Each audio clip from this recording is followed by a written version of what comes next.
What are you two talking about? Oh, nothing. Just the end of the world.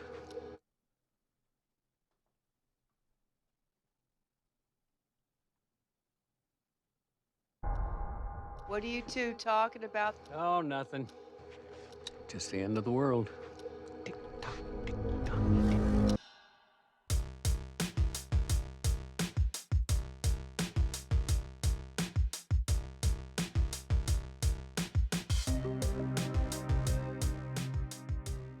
Welcome, everyone, to Pods the Watchmen. Your Excuse me, officer. I have a truck full of lettuce, and I don't know. I think I got turned around somewhere outside of Tulsa. I don't know if you can direct me to there's a club I'm going to, the Cyclops Club. oh yeah, Yeah. I'm a member as well. Oh. yeah, this all Goodness. works out. This is perfect. Okay. Oh, it's you. My goodness. It's me, man. Whoa. These are not these little yellow masks. that they Merry wear? Christmas. Happy New Year. Happy Happy holidays. Yeah, thanks. You too. Good to see you. It's been a while. It has been. I feel like there was some reason we stopped doing these weekly reviews. Don't know what exactly it was. Oh wait, the show ended. Oh, Lord. Yeah. Show ended. Our podcast is over. Everything's over. Everything's done. We've closed up, 29 boarded up, tumbleweeds. 2019's over. Folks, welcome to Who Pods the Watchmen, your formerly weekly companion podcast for the HBO miniseries. I'm Grant, I'm Clay. and we've obviously taken a holiday break. Mm-hmm. We have had more time to reflect on the episode, Mm-hmm. the finale, and on the season itself, and we thought it would be a good time to come back. We and discuss it. viewed the looking glass, Yeah. as it were. We've looked at it. We've looked at ourselves. We've come to terms with what we witnessed, what we bore witness to, and yeah, we wanted to talk about the show overall, because what our whole podcast series has been about thus far, at least in our review of each episode, was an immediate reaction. Mm-hmm. We would sit down here, we would get the videos going, and we would just talk it out. We would say, this is what we saw. Let's do a breakdown of it. Let's give our first impressions. Everything was a hot take. Yeah. And we haven't had time to really reflect on that. And I think it's important, because your first impression of something isn't the same as what you overall take from a show. And we wanted to, we're going to do that. This is also going to be the wrap up. This is our wrap up for season 1. Wrap it up, everybody. It's going to save you a lot of trouble down the road. Yeah. So I am gonna. Well, first off, before we talk about it, Yeah. there's an elephant in the room, Okay. and that is whether or not we're gonna get a season 2. There's an elephant in a room pumping. There's an the elephant in small another show. room, not in the room, another room. It's in another room. Yeah, right next door. The season 2. Mhm. And I know people are like, are we gonna get one or not? We don't know. We still don't know. Yeah. What do you think about that? We can't sit around and wait around forever. I would love it. I don't know, but you know what though? Nothing can last forever. What do you think? Do you think this? Because I think it actually. No, but nothing ever ends. Well, very true. Look, we're going to talk about the finale. Obviously, I know you had some problems with it. I overall liked it. We'll get into that, but Spoiler. I guess right. Oh my God, we're actually going to talk about the finale. What a spoiler. My thought is actually I liked it. I'm okay with things ending before they get stale. So I'd rather something end a season short than a season late. Right. I trust that Lindelof and crew would do a great job of season 2, but I guess at this point, if they want to move on and do something else, I'm sure it's going to be great because his crew kind of kicks ass. Yeah. So I'm okay watching another show they do or more Watchmen. And Anything they touch, I'm gonna be obsessed. I guess I'll say this. At minimum, I would love for this to stoke interest in the Watchmen franchise, and so then maybe get some good comic books, some ancillary material that's actually good. That would be sweet for them to take this up and actually move on with some type of material. I'll take anything. I'll take a diorama. I'll take a shoebox diorama of new Watchmen material as long as we get something. I don't think I would. I don't think I would be like, oh, sweet, a shoebox. That's what they're coming out with next. Diorama? You love dioramas. I love dioramas. I'm a diorama guy. All right. Yeah. So right now we don't know about if there's going to be a season 2, but I agree overall with your sentiment. I think that what they've set up here is important. It fits within the world of Watchmen, and I definitely want more. And I don't understand why they wouldn't renew it. I get that, like, Lindelof wanting to put the weight of the world on his shoulders and be like, well, I don't have an inspiration yet. But I'm like, you have a whole room of writers that you've worked with. You guys as a team can definitely come up with more that fits within Get this them universe. paid. And I feel that with what I've seen of this world, I have so many lingering questions that I need a second season. Mhm. I don't feel the show has fully wrapped up everything in a nice tight package Mm-hmm. to where I feel satisfied. Okay. No. We got to satisfy Grant. I got Hashtag satisfy Grant. no, don't Hashtag Grant is left unsatisfied. don't hashtag Wow. this. We got to get that, what's it called? Trending. We need to get that trending. No. All right, so let's go ahead and jump into talking about the finale. Yeah. I obviously have thoughts. And before I go on what might end up being a rant, Okay. I'll let you start. I mean, when you kind of came up with this question, obviously this is a question that was going to be on the podcast. I kind of thought to myself, at the very base level, did it work? Right? I mean, and if it didn't work, it didn't work. And then we can talk about why. But for me, I would say, yeah, as much as it had to wrap up and as much as it had to address and deal with, I think it did it, and it did it in a way that, yeah, was rushed, and there's some stuff they missed and went over a little quickly. But you know what? It wasn't like Game of Thrones rushed. And I know that that's really not saying much. That's kind of like saying that, like episode 3 of the Star Wars prequels was the best one. You know what I mean? Right. Like, okay, yeah, it's better than one that, I don't know. It's better than the Phantom Menace. That's really not saying anything. But yeah, I mean, I thought it pretty much worked. It worked for me. So with that, with how much they did, how much they had to address, I was actually kind of pleasantly surprised, because I told you, like, earlier on in podcast, I was kind of lost. I kind of thought there was too much going on. And the fact that I did think they were able to wrap this up in a pretty decent way, I enjoyed it. I liked watching it. The whole time there were no glaring things. I don't know, but I would love to hear your thoughts. Well, yes, they tied up most lingering threads. They addressed a lot of things. Ultimately, I liked this episode, but as a finale, the more I reflected on this, and I think I left a pretty positive reaction when we did our live episode right afterwards. I was like, yeah, fuck yeah, that was great. And maybe I was making a little bit of excuses for some things that I wasn't feeling, but the more I kind of like think and sit on it, I'm like, no, I'm underwhelmed. Mm-hmm. I'm underwhelmed by a show that shouldn't underwhelm me. Mm-hmm.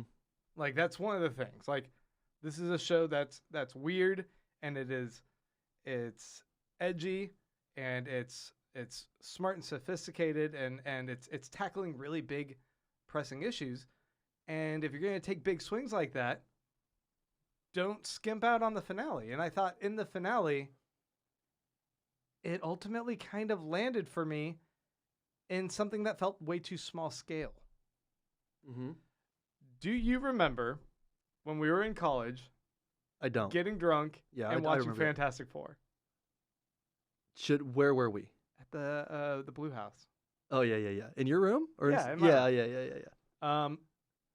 Fantastic Four, we had a lot of fun watching it, but Yeah. at the same time, there's a problem with that movie in that there's a lot of problems. Yeah, I was going to say. There's a lot of problems with Fantastic Four, but don't you feel like... Well, I'm just kind of offended right now that you're comparing. Wait, This is awful. I have a point.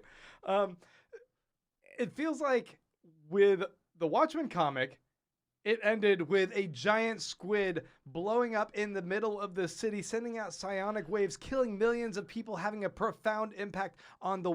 There's a clear delineation of pre-squid and post-squid. The world is forever fucking changed. P.S. Do you feel at the end of the events in Tulsa, the world is changed, or is this a footnote that, like, a weird incident happened here? The end. It felt like in Fantastic Four. There's like all this big doom was like building up, like, oh, this is gonna have a big like world impact. Instead, there's just like a little street brawl, Mm-hmm. and that was it. It was like they had a street ball thing, threw doom into some trash cans, and the flame flew around, and that was it. I was like, what? No, don't give me like Iron Man 1. Another little street brawl. It doesn't. I love Iron Man 1, by the way, but it didn't have a bigger impact. You need like an epic thing that's going to change the course of the world. If you're following the footsteps of Watchmen, if you have megalomaniacs with grandiose schemes, I feel that I'm owed Yeah. a world in which there are larger ramifications. Yeah. Okay. And that's what I had an expectation. Interesting for. that you said that. And I think we're going to look at, if I know we were talking about if there is a season 2, what do we expect? Because I have something on that. I would say, I can see that for sure. I think there's a devil's advocate to that, though, that it was actually nice that he was in Tulsa. It was nice that this was kind of on a smaller scale because he actually just looked more at how these characters are dealing with living behind a mask or all these smaller things. And then it ended up being kind of, there's something almost to me more believable about it being small. Right. In the Fantastic Four... I love that we're talking so much about Fantastic Four. That was a garbage movie. Yeah, and I'm talking about the old one, by the way. I'm not talking about the newer update. I don't even think Which I've seen also the newer wasn't update. good? Yeah, I was gonna say. Yeah, I can see that. I can see that, but what? Okay, let me ask you this: Okay. What would you have needed to see? Would you have needed to see that bullshit thing we thought where they were gonna spread nostalgia all over the world and everybody's gonna be able to understand racism? We thought that was a legitimate, hypothesis. You're right. But I think I needed something bigger. And I agree. My next bullet point in my list of like gripes or whatever is like I fully agree that the intimate story, the character study story, Lindelof is a master of that. Mhm. And what he did there especially with the dynamic between Angela and Manhattan, Angela and Will, I thought all of that that really worked and it affected me. Really reminded me of Reed Richards and Ben Grimm whenever they were getting bagels. What was the thing where I said Daredevil is a cinematic? what an underappreciated Yeah, cut. which director's cut? And you said Daredevil. Oh god. But if you start at the bottom, you can only get better. So I think that's where you went with that. But here's the other thing. This is a show that addresses some really big issues. And one of the biggest ones that they present right up front was like race relations, kind of addressing just race issues that need to maybe have a reckoning that need to have a reckoning in the United States. They addressed that, and I thought that there was going to be something in the story that had a larger impact than just wiping out a cluster of Cyclops members. I think that the passing on of knowledge in the lineage with Will talking to his granddaughter Angela, I thought that was good and important, but on a larger scale, that seemed to fade away, almost as if almost dismissively of what, you thought we were going to solve that issue? I know you're not going to solve the issue, but I thought there was going to be a bigger impact to this other fictional world that might be something that we could discuss here in our world. I think, and I can't understate how important it was that they did talk about the Tulsa massacre and how that changed our conversation, both within the context of the show, but just in the United States and in talking about that, because we know that there's a lot of news stories that are addressing that. So that's good. That's important. Yeah, right. But I thought that might play a bigger role in the finale. What do you think about the finale of Avatar? The end. The Last Airbender? The movie. I shouldn't have said finale. How do you think? How did you think about that one wrapping up? Avatar? Yeah. I don't even remember. That was a bad movie. In fact, it's got 3 more movies coming out, right? Exactly. So are you comparing it to this? No, I never said anything Well, about you compared. You compared Fantastic Four, so I didn't know how deep you were going to go on this. I don't remember that one. I guess this is my thing though. What do you want to have happened? And I'm not defending it because I agree with you. I think that it was kind of this weird thing where they ended up in okay, I'll say this. Whenever they did zap all the Cyclops racists, I remember thinking, oh, that's it? I kind of want a little bit more. Yes. Here's the thing. They introduce mesmerism. Where did that plot point go? Where did he use that device one time to mesmerize Don Johnson in the future to hang himself? Was that it? That was a really interesting element. Yeah. And when Lady True turns the Millennium Clock on all the Cyclops, that's what should have happened. Right. That should have been the payoff. It Exactly. was right there Exactly. for all of us. Yeah, that's what I thought She would should happen. have beamed that light at them and turned them all against each other so that they eviscerate each other. They should have torn each other apart. And I'm not sure if there was a hesitation. They ran out of money.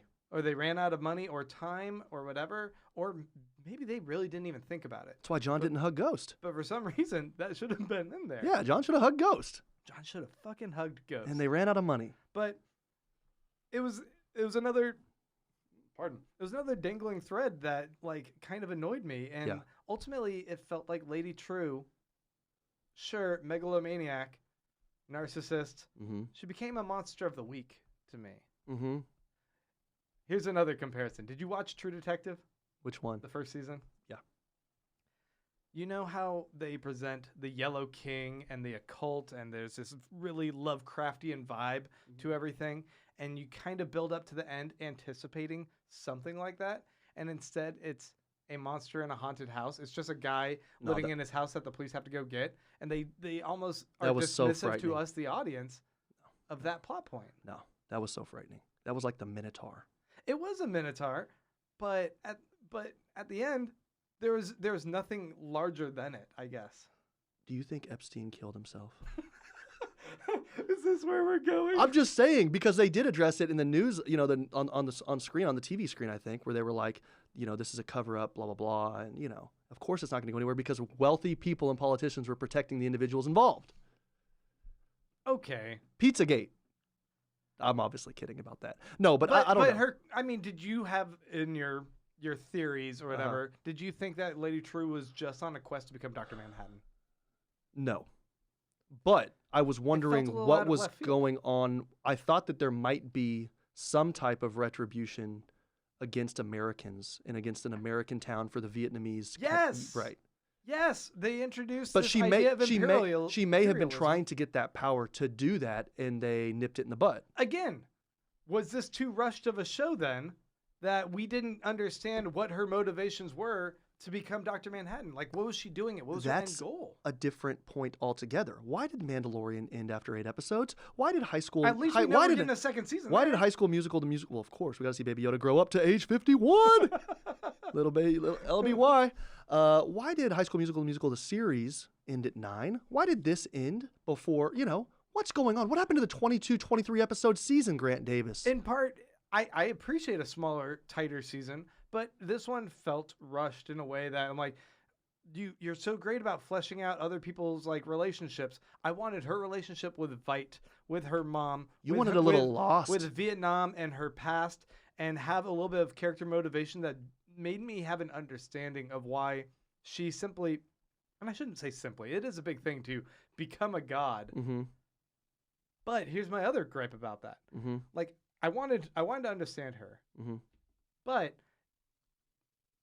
this whole show, the whole series, the whole mythology, everything about Dr. Manhattan in the comic told us that him gaining all those powers was actually a terrible thing. Mm-hmm. He lost his sense of self, of humanity, of anything that he was passionate and cared about. Mm-hmm. And he was following a path. He basically lived 10 years in a relationship for love that he needed to reach at the very end of that relationship, right before he dies or gets kidnapped and dies, right? Mm-hmm. He's like, this is the moment where I fell in love with you. 10 years into their relationship. He went out on top. And that's where his commitment was. He went out on top. But I mean, it feels like they were telling us that Dr. Manhattan's powers are dangerous, not so much, not just for how powerful he is and what all he can achieve, but also it's not something that one should actually desire, right? Right. So at the very end, she finds an egg. Mm-hmm. Angela finds an egg, and there's not even enough time for her to contemplate the weight and scale of what it could possibly mean for her to consume that egg. You know what would have made more sense? She checks for salmonella. For her to take that egg and fucking toss it. And that's where they end. Like, wouldn't that have a bigger impact? Like, she rejects the idea of what his power could bring to her and how that could alter her life. She's done with masks. She's done with trying to be something else that she's not. She's found acceptance in herself. Yeah. Or if you're going to have her eat the egg, then show her walking on the water or show her fall right into the water. Show one or the other. Instead, they end with a cliffhanger. Mm-hmm. I feel like I am going on a rant. That's all right. Your name is Grant. Grant Rant. G-rated rant. That's what you did. You didn't use the F word once. That's a G-rated rant. While I'm bitching, Yep. There's a B word. The religious iconography, it was over the top in this episode. I think Lady True getting the stigmata wound, her juxtaposed with the crucifix on the wall being heavily lit. I was like, all right, I get it, but I don't know why you guys. Why are they leaning into this? Is this just that Lindelof has this It's easy. compulsion toward having religion play a theme in everything that he does? Yeah. Especially when they were interestingly leaning on something that's much less addressed, like atheism and Dr. Manhattan's atheism up until this point. I just don't know what, like, where in that final episode it was like, oh, but Christianity now has its place here. Like, where'd that come from? Why was it there? I kind of thought maybe it was just something as simple as like just yet another belief structure. It's just throwing the kitchen sink approach, throwing everything you can, you know. But why? I know. Why do it at the end then? I liked it. It wasn't a theme that was carried throughout the rest of the series. Well, actually, though, it popped up about week 3 or 4 whenever I did my silence. When I did my silence write-up on our Patreon account. As everyone read on your Patreon, this is true. But I don't know if you want to plug that right now. It's kind of a sweet segue. Oh, hey, if you guys want to support us, this is not the end of this podcast. We'll get into this in a bit. But patreon.com/Pods the Watchmen. Make a monthly donation. We put up stuff there per month. And Wow, such enthusiasm. I don't know. Good Lord. Just burping in the threw microphone. me off. You I'm threw sorry. me off. I was on a trajectory. I wanted to complain a little bit more about the raining ice squid. Okay. And tell me why, because I thought that was boss. It was boss for one moment Mm-hmm. when it pierced through her hand. It was boss. And then, where did the rest of that destruction go? I didn't see anyone else really dying. Well, I But, told like, you, remember? I need to see some brutal Remember when she's cuts. running? Her Yeah. fingers could have got blasted off. And they should have. Yeah. Instead, that tore through Lady True's hand, and then she uses a handy maid or whatever plastic thing over her head Yeah. and runs for cover. I'm like, I thought that there should have been more brutal destruction from it. Okay. If I'm not going to get if I'm just going to get a Fantastic Four brawl in the streets, then I need the raining down to be a little bit more hardcore. Maybe it was and we just didn't see it. I don't. I'm just, I'm giving them the benefit of the doubt. Maybe I'm being a little bitchy. No, you're okay. I don't know. Yeah, you are kind of in a bad mood. I mean, it's a Saturday. It's like 70 degrees here in Austin. It's beautiful. No ice, no snow. I feel like there are a lot of elements of this. Like I've been seeing a lot of people post like, oh, I don't want a second season. This ended perfectly. How about no second season? I'm like, nah, don't end it like that and not give me a second season. Now I'm mad. I need a second season because I have things that are unresolved. Holy I have smokes. a world that's been established Yet- for me that I need more stories. Yet philosophically, that's sunken cost fallacy. You're trusting the same people who did not please you to give it another shot to please you again? Well, that's me misrepresenting myself then because That's I you. still- That's you in a long-term relationship. I still enjoyed this episode. I have problems. Okay. And I will passionately point out those problems. I like your for the emotional. sake of this I like your podcast. emotional integration. Yeah. So Look, ultimately, I'm mixed. I'm mixed on this. for me, and you're right. I would be okay with them in what was it? I mean, this is awful. This is sacrilege, but it has been a few weeks. Was it 8 or 9 episodes? Wasn't 10 episodes. How many episodes was the 9. show? It was 9 episodes. Yeah, 9. Okay. Yeah. 9. I would have been okay with them cutting out 30 to 40% of the subject material and focusing more on that.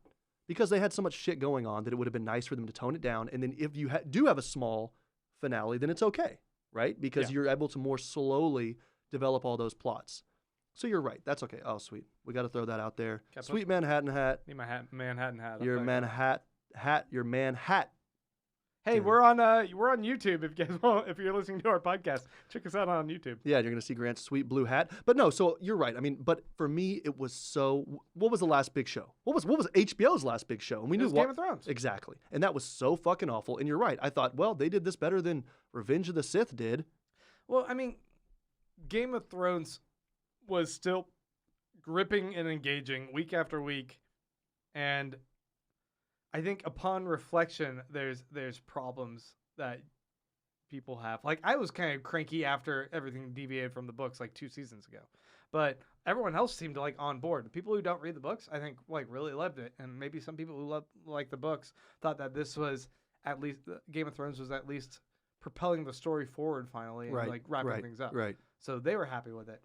I enjoyed the turn with Daenerys though. I was the person who was like, good. Wait. No. We all knew that it was going to happen, but the way they developed it was pretty shitty. I think most people did not know it was going to happen. What? No, come on. I think a lot of people You're were right. surprised. All the people who named their daughters, No. You read a lot of books. You're very everybody literate. You would you know that she recognize was these going to kind- do that. No, dude. A lot of people felt betrayed by it. They were betrayed by how it was done, but they weren't portrayed that they it felt happened. betrayed when it happened. That's They thought, that's "Holy absurd. shit." That's absurd.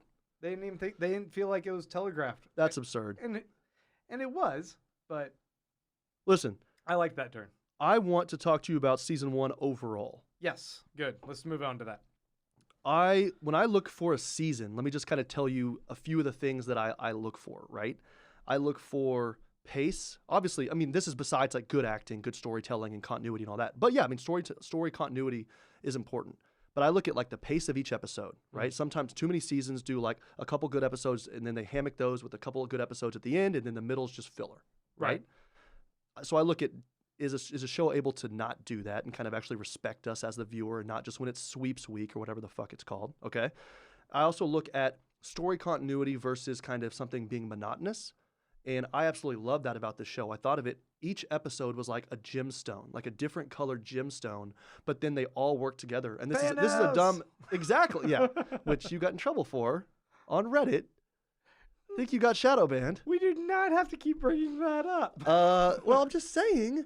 No, but this was a beautiful. If we're going to talk about maybe 2002, 2003 mom style, this was a charm bracelet. Each episode was a beautiful charm, but they all fit together really nicely. So it wasn't monotonous. I thought the pacing was good. The third thing I look for, and I think this is a discussion that I definitely want to have with you here, is, when you look at like paintings, okay? Right. You kind of know, like generally speaking, a painting is going to be art, okay? But when you have books, and I mean, of course, when you look at graphic material, something can be commercial if it's like graphic design. But generally speaking, like a painting is going to be art, right? Yeah. When you have books, movies, TV shows, that's where you get this weird muddying between art and entertainment. And when I look at art entertainment, like, okay, did season 1 work as entertainment? And that is just, did it distract you from your life? Did you enjoy it? The answer is yes, I enjoyed it, right? Sure. Art has to be a deeper thing where maybe it's the first one. Okay, like you're not going to enjoy the Holocaust Museum, but you are going to learn from it and then maybe enjoy your experience in a way because you learned something, right? So what did it do for us? Did it make us think differently? What kind of thoughts? Challenging. Yeah, exactly, right? And that's art, right? I would say. From your exactly. experience with it. So right. I would say for me, this definitely worked on an entertainment level and an art level. It wasn't a perfect show by any means, but I would say like overall hitting those things like pace was, continuity versus monotony, and then art entertainment. I think it kind of worked for me.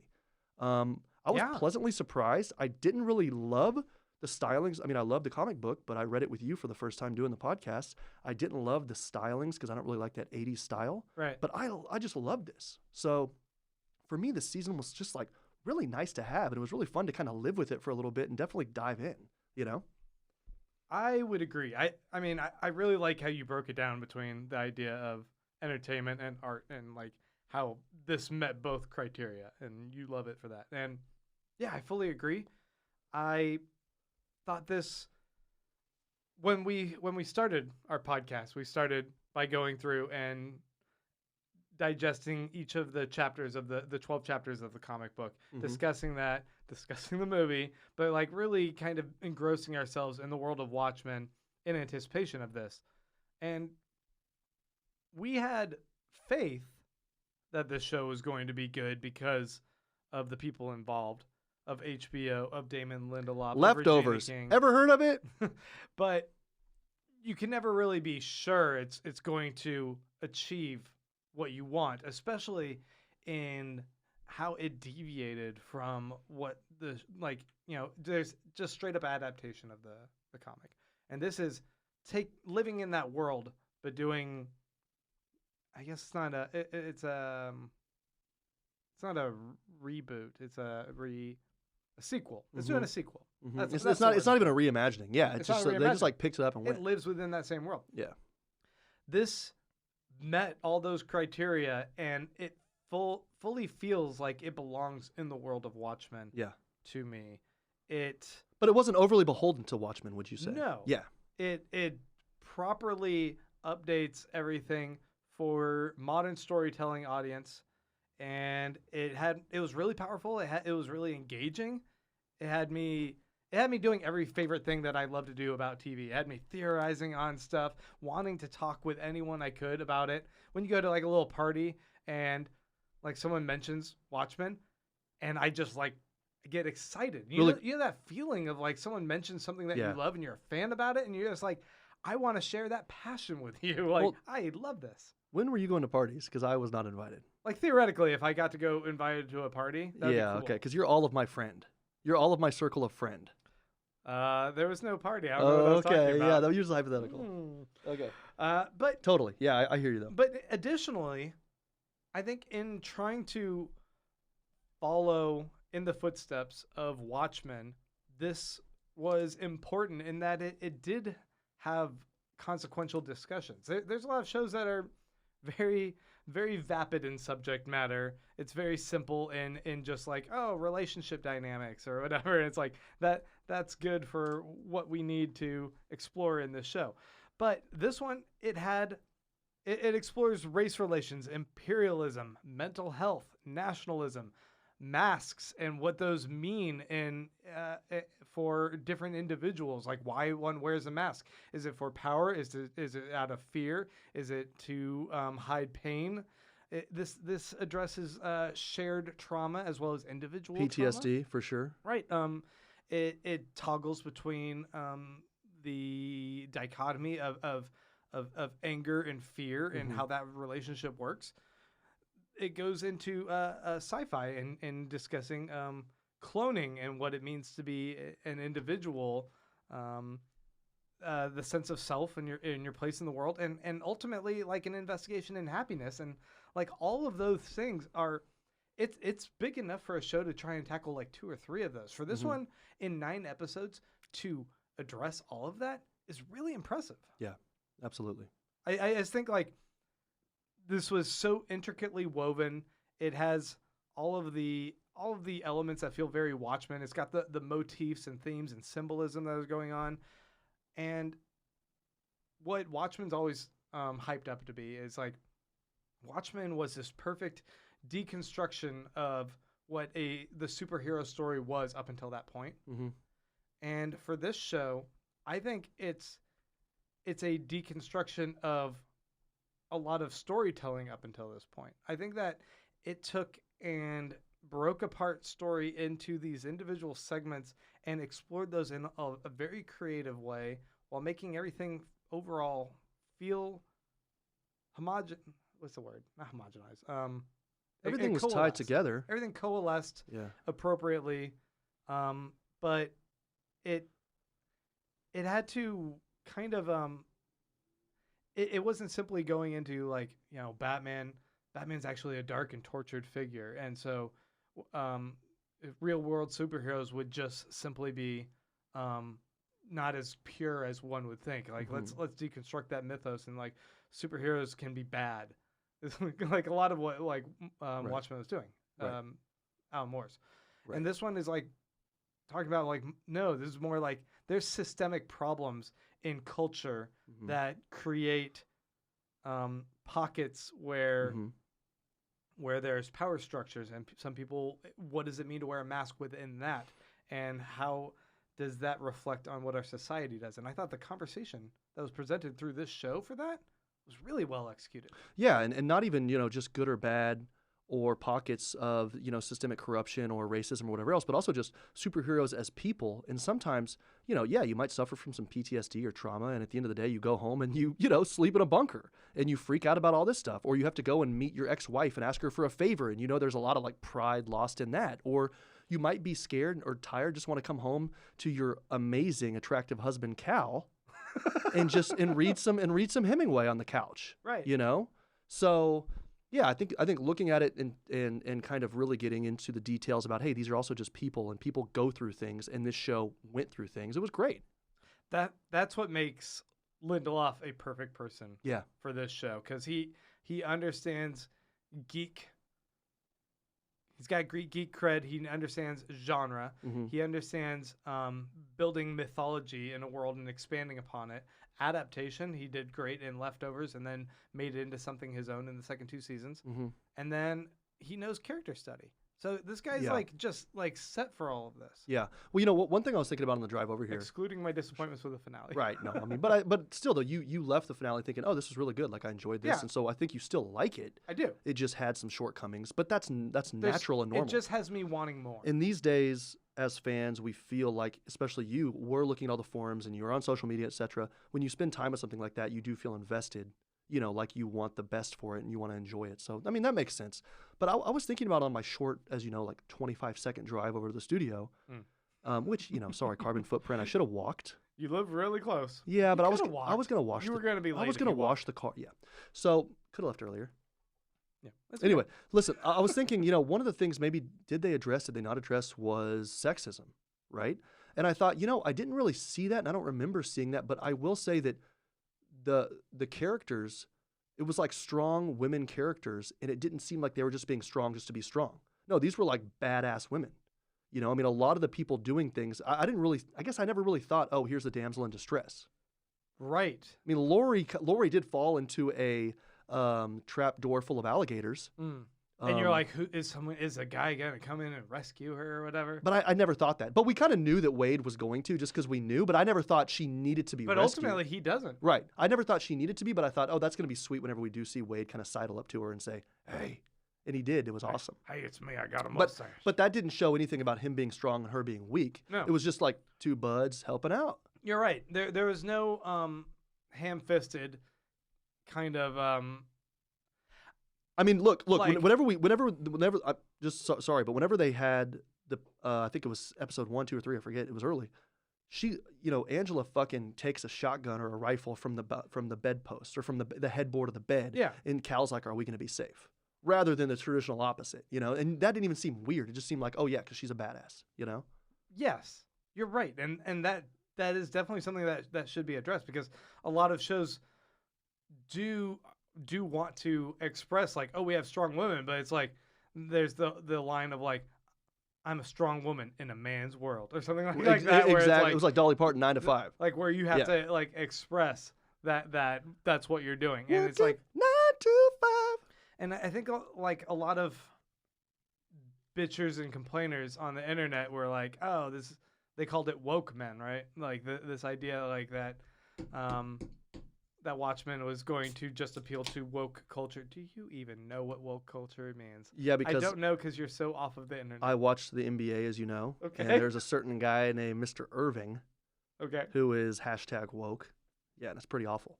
So yeah, I hear you on that. But a lot of people were just complaining that like, oh, because they're addressing race, like, oh, this is just gonna be preaching to me about like liberal ideals. Limousine liberals. Yeah. Yeah. And we're both liberals. But I Although you do call me a Bernie bro. do I? And 2 weeks ago, I ordered a Bernie poster for myself for my own Christmas present. Oh, I'm good with it. nice, right above the bed. Yeah, actually, no. I put it on the ceiling so when I wake up, I can have a quick fap. Ew, what? Hey. Just camera only on me. Or just- Lube Man is not just on Watchmen. No, Clay. Come no. on. Okay, well, I want to move on to talking about some lingering threads. Okay. So we're gonna get we have a few other segments on here. Lingering threads. We're gonna go into our categories moment. Yeah. But lingering threads. I was saying before that I think that there's a lot of elements that the show set up that are rife for exploration. Mm-hmm. And I probably should have put these in, I don't know, like a particular order I of like importance. I'm a big alphabetical order guy. I didn't put them in any order. Elephant is gonna be right after D. What is the deal with the elephant? Yeah. We got to explore this. No, one of my first ones is that Adrian Veidt is now, if they follow the trajectory of where we left off, he's going to go to prison. He's going to go to prison. Well, he's gonna go to a trial. He's going to go get arrested by the FBI. Presumably, he'd go to prison eventually. And if he goes to prison, who is he going to be in prison with? Yeah. Dan Dryberg, Exactly. Night Owl, No, but he's getting out. a second season. He's getting out in like 3 years. Al's getting out because Lori's gonna get him out from her good work in Tulsa. Maybe. He's gonna get an early probation. Maybe, but his crimes are his crimes. Her deeds don't exonerate his crimes or his refusal to Maybe cooperate. they will. Maybe. But I like the idea of both of them being in prison together. And what if it was like Prison Break? I Oh, that don't would mean be to be such sweet. a basic bitch about this, but like, what about Prison Break? Season 1. But with like those superheroes, that'd be cool. That'd be tight. You know, some of the best stories in Marvel are like when Daredevil has to go to prison or Punisher has to go to prison. I'm not a Punisher guy, Oh, Daredevil. even though Tim Duncan you is. Sorry. love Daredevil. I love the Spurs. I'm sorry. I know Timmy is, but I love Daredevil. Yeah, it's one of my favorites. Angela now might have partial Dr. Manhattan powers. That's of course an obvious one to explore. Wait, really quickly, these loose threads, as you call them, lingering threads, they're not necessarily negative. You're just kind of throwing stuff out. This Okay. isn't negative. So this is hashtag unsolved mysteries. Unsolved mysteries, Okay. interesting things that could Cool. lead into a second season. Yeah, that yeah. I would appreciate Okay. getting to see. Following on the heels of that would be Will Reeves, her grandfather, potentially being a mentor to her as a god. Like, what does that mean? Mm-hmm. Wade, I would love that. I would love that, like a full house, because they have the 3 kids, right? and it's full house, yet it's God power, full house. Him keeping her in check with her humanity. And then be you know- like, hey, you still have kids. And do you remember how, not Joey, what was his name? Not Joey, the other uncle? Come on. Jesse, Uncle Jesse. Jesse had the basement where he was recording music. Wade could live there in a basement of his own. Oh my God! Holy everyone- shit. It writes itself. It's full house. It writes itself. Just hold the pen and let it Ouija board you. Speaking of Wade, he now not only knows about the big conspiracy, but now he's worked alongside Blake. And what if they would just team up? What if he has enough knowledge that they just fold him into the FBI? He's no longer a Tulsa PD. He's an FBI agent alongside her, former superhero and a human lie detector Mm-hmm. as partners. Wouldn't you love to see those two as partners? God, in a working TV his way show? up the ladder. Peteypedia revealed that Agent Dale Petey got fired. Right. They found a bunch of oil in his office. I They did. found his yeah. files. They fired him. Yeah. The oil implies he was Lube Man the Yep, whole time, and exactly. now he's an unemployed vigilante. We could see his adventures when he's just like, I got nothing holding me back. Adventures or misadventures? Misadventures. Yeah, likely misadventures. There's Well, all- he gets into credit card debt because he doesn't have a job anymore. yeah. So The you can't really fight misadventures. crime when you got to work. There's some real shit going down here. Yeah. Then speaking of real shit, they left all these people on Europa, all these Uh-huh. clones, Yeah. and I don't know if what Veidt said to them was enough to inspire them, aside from the game warden he kills, Right. to inspire the rest of them to figure out the system and continue to proliferate, and maybe build themselves up into a point where they're a threat. What are they? Are they an alien threat to us? My God, you don't like the season finale? You view everything as a threat? What is going on with you? This is like Taken. Or This is like Taken. are they paradise Mhm. that's going to be coveted by our people, and we're going to go to war with them? But now they might be scary. They're gonna die out. They're a bunch of simpleton lemmings right They're now. gonna die. They don't always exactly. have to be. Under the right writing, they could be more. Because they do have special skills. I mean, they can build trebuchets and they can make cakes. They know two things to do, and They likely know how to pick tomatoes off of apple trees. Mm-hmm. So I could see them around for a couple generations. Lady True, Mm-hmm. she cloned her mom. Do you think there's a chance she cloned herself too? Well, I don't know, but I was thinking that could be a sweet villain origin story, because they are putting, what's her name? What was her daughter mom's name? Beyond. They were putting Beyond in like the police car talking with her, and I kind of Mhm. thought, this She- could be a sweet origin. I don't know. She's certainly interesting. She's of two minds. It's Mhm. like a little bit of a split personality. Which way do you thing. think she'd go? Probably with her younger, more analytical self. No, but I mean, do you think she would go good, or do you think she'd break bad, or do you think she'd fight for the righteous? I don't know. Angels of her better nature, as Lincoln would say. You think of the destructive nature of parents and how Lindelof loves to explore that. I would think that she would rebel against the evil nature of her mom and go good, Mm-hmm. I guess. Yeah, she'd probably be working for PETA. Yeah. Trying to help that elephant out, get it adopted into a nice, loving home. But this whole world has cloning Yeah. still is a lingering issue. They're cloning pets. Like, that just seems like more material to explore. Yeah. Russia, they made a very brief mention of Russia potentially trying to make their own intrinsic field generator Mm-hmm. to make their own Dr. Manhattan. Mm. How close were they getting? What if we get another Dr. Manhattan? That's something to explore. Dr. Moscow. And then, of course, Red Scare and Pirate Jenny's adventures. I love it. Thank you for not forgetting that. Can't forget You that. knew I was kind of zoning out. You needed to bring me back. Yeah. Yeah. A world in which a massive conspiracy... we're now also in a world where a massive conspiracy is revealed Mm-hmm. in the squid, the squid rain stops. And maybe Blake or Mirror Guy are going to say, hey, that whole thing was bullshit. And if that gets out, how does that shape the world? Right. That could be the bigger, profound impact I need Exactly. from this. Exactly. And then I just had a lingering question for you. Mm-hmm. Is Cal, a.k.a. Dr. Manhattan, actually dead? Or can he never really die? He's like one with the Force now. Yeah. Like, they exploded him before, and he reconstituted himself. Well- He seemed beyond this kind of thing. And him imparting himself into an egg, potentially, is he ever really dead? Speaking of Revenge of the Sith, you do remember how at the end Yoda revealed that Qui-Gon learned to escape mortality and now he could come back because he was one with the Force. So can Cal do the same? Can Cal actually guide Angela after she eats the egg? I would love that, actually. And I don't know if he guides her actually by doing anything or just his own memories, but I guess I'll say this. Okay. If Watchmen does come back in season 2, I would at least love some flashbacks or memories of Cal because he was such a great character. Yeah. And it was so fun. And once we saw that, second to last episode, a god walks into a bar, whatever it was called, I love that. And so I would definitely hope to see that again, see some of that spark and just kind of banter. Absolutely. I don't know. That's a good thing. And let me ask you this, because we were talking about, season 2. I think your lingering questions bled into that. Are you cool talking about what we would want to see from a second season now, or do you want to go into our categories? Either one. What do you want? This is kind of a question, and it's not about a specific character or anything. It's about the first, obviously it touched on, like you said, colonialism, nationalism, identity That beer's so politics. good. Yeah, I know, but I was expecting a Hefeweizen, and then it said Pilsner in huge block 48 font lettering, and for some reason I'd misread it. Their pills are so good. Live Yeah, Oak. no. I'm sorry. I mean, if we ever want them as a sponsor, that's delicious. But I was expecting some sweet citrus. Let me ask you this. Yeah. The first one, though, it, like I said, touched on a shit ton of stuff, but the main thing was race, right? I mean, I would imagine we could agree on that. The first season or the Yeah. first I'm episode? sorry, the first season.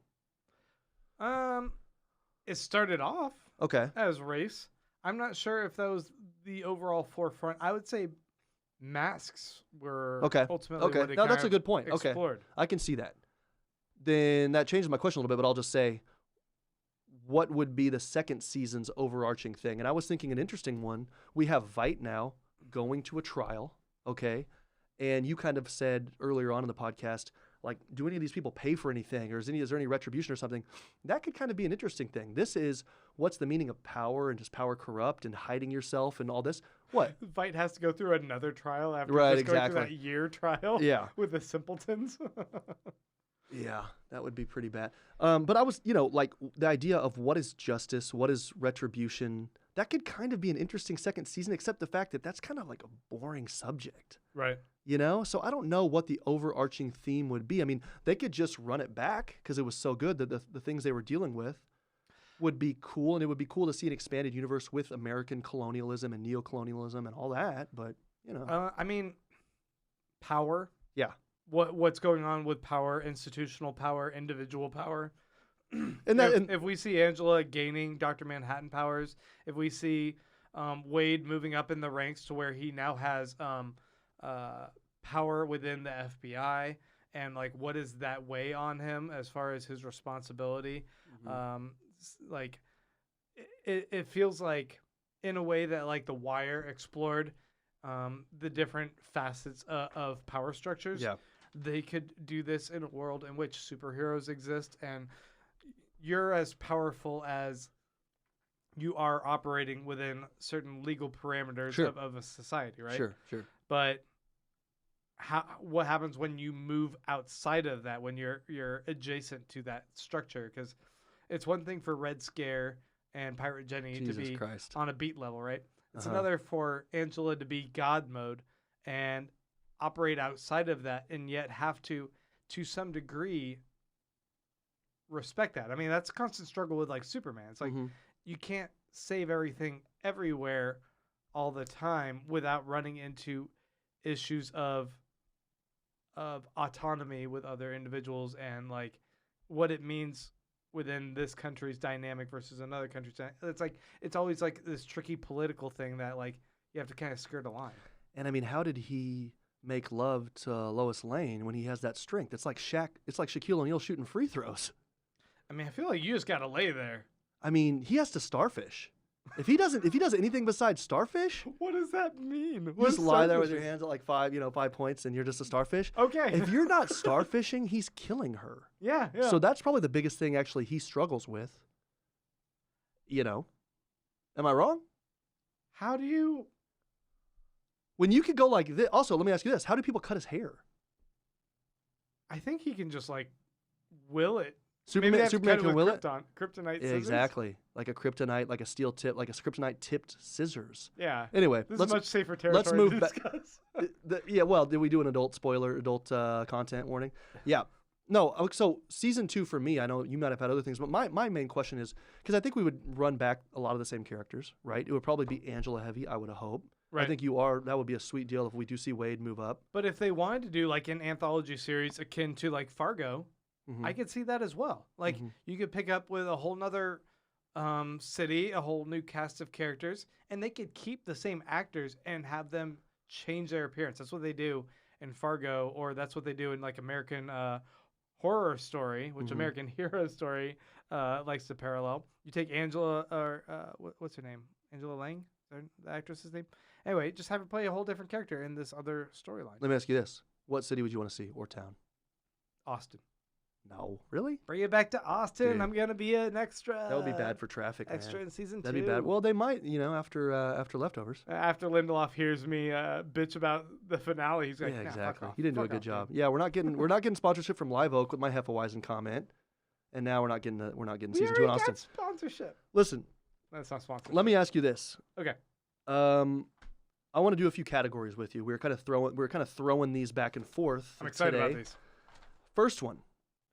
Thinking about NFL playoffs, which the Bills are playing, but who really gives a shit? Yeah, it's the Bills. I'm thinking about the NFL playoffs. I'm kind of thinking about winning, and winning can mean a lot of different things. Winning, and I'll say the question, then I'll kind of explain it, and then I have a few answers, like I usually do. But which character won the show? Which character won the show? Could be you have to explain this. Could be won you over. Could be they won the plot, as in, and I don't mean acting ability or anything. I mean the actual character, not the actor. I mean, who maybe winning could be just surviving, or could be thwarting a plan, or could be achieving something they wanted to achieve, or personal growth. I have Who an answer, won the but show? I want you to go first, only in so much as like I don't want to take what might potentially be your answer when you've thought this through probably more than me. You go first. I have 3 answers. Oh my God. I will say this: 2 out of the 3 have question marks. Only 1 has no question mark, and I want to say 3 of them to you, and then I'll tell you why after. But I'm going to say 3, Okay. and I'm going to say 2 have question marks. Tell me the one that does not have a question mark. It's just a clear winner. Gladly. Okay. Jeremy Irons, Adrian Veidt. Okay. Regina King, Angela Abar. Pirate Jenny. Pirate Jenny. So we got Veidt. We got Veidt. We got Veidt. Okay. We have Angela, and we have Pirate Jenny. The clear winner. As I like to call her, PJ, pajamas. We got Veidt, Angela, pajamas. Let's see. I mean, I think Angela definitely goes through some personal growth in learning about her lineage of having a fulfilling relationship, even though it comes to an end, and an understanding about herself that she no longer needs to wear the mask, right? And like, I get that, but she also goes through a lot of pain. She loses her husband. She's now got 3 kids In to support on excruciating her fashion. own. That's, I don't know if that's winning this overall plot. Okay. Okay. Racism still exists in the world. So you're going to say she has a question mark. I would say she has a question mark. Okay. Adrian Veidt, I'm not sure how much he personally grows. I did not get the sense that he came out the other end of his adventures over on Mars with him reflecting on his actions of dropping the squid, of killing millions of people and feeling bad about it. Mhm. I don't think the tear he shed was for that. I Mhm. think that he's not. No, I'd put a question. Pirate Jenny would have to be by elimination. You, sir, are correct. Okay. Pirate Ginny is the only one out of the three without a question mark. Here's why, very quickly. Vite, anyone who can escape captivity on Europa Yeah. wins, even though he's likely going to prison. Okay, and he's going to have his fortune confiscated and everything else. He wins with a question mark at minimum, because that is a huge feat to escape prison on Europa. Okay? He's the guy who cut the Gordian knot. Listen, so he wins with a question mark. You're right. Abar, she may have just ended up with god powers, but she did have to watch her husband blow up, and the god powers might not be such a good thing.